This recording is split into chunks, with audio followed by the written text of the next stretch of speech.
What is up guys? It's another day and another vlog. So for today's video guys ay mag-i-install lang tayo ng ating footstep cover para sa ating ADB 160. So ito siya guys, nabuksan na natin siya at sa Shopee lang din natin ito na order. At para sa mga gusto guys na ganito ay i-search nyo lang ito guys. Then sa Shopee lang ito, it's around 500 pesos lang po plus shipping. So guys, madali lang tong ikabit kasi may screw lang siya. At wala naman talaga itong function guys. Kumbaga parang dagdag detalye lang to at forma para sa ating ADB 160. So yun guys, i-prepare lang natin, i-set up lang natin yung camera. Then mabilis ang video lang to dahil madali lang naman to.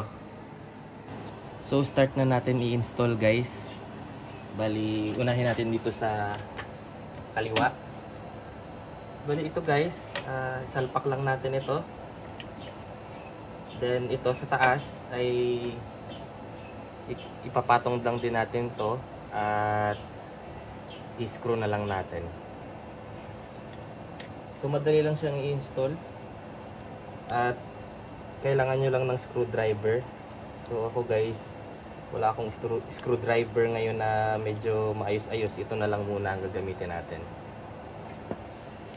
At meron na rin siyang libreng screw. So para sa mga gusto nang mag-upgrade ng bolts, pwede naman sigurong palitan ito ng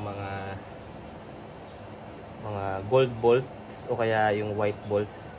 Kasi meron naman mga ganitong sukat. So yun, kabit na natin guys para di na tumagal ang video.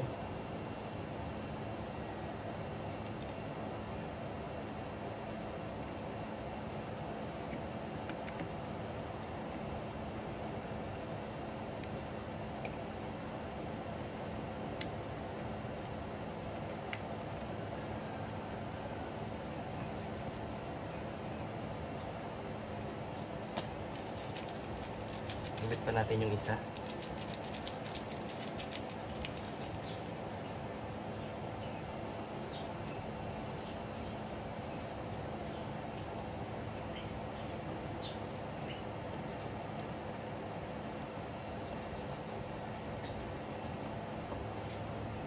So napakasimple lang nito guys ikabit. Sobrang dali lang. At kahit papaano guys ay maganda siya tingnan. At ang kagandahan pa dito guys ay wala na kayong babaklasin sa stock nyo na footstep or sa footrest nyo. Dahil sasalpak lang natin to sa nakadesign talaga siya sa stock guys.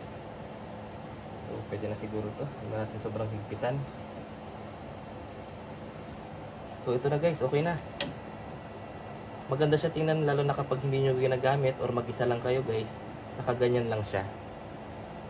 Then sa pag binaba nyo naman ay meron din siyang detalye dito guys.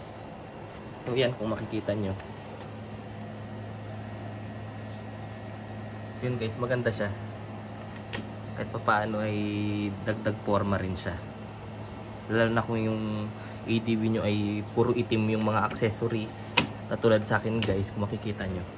Puro itim yung ating mga accessories na nilagay. So babagay siya guys. Pasensya na guys dahil medyo madumi ang ating motor, di pa natin nalilinisan. Mamaya after natin ikabit ito, linisan natin. So yun guys, hindi ko na ipapakita sa inyo yung sa kabila dahil ganun lang din naman yung step. For today's video, yun lang guys. So yun, kita nyo naman guys na goods siya. Fit na fit siya sa stock natin na footrest. So yun guys, thanks for watching.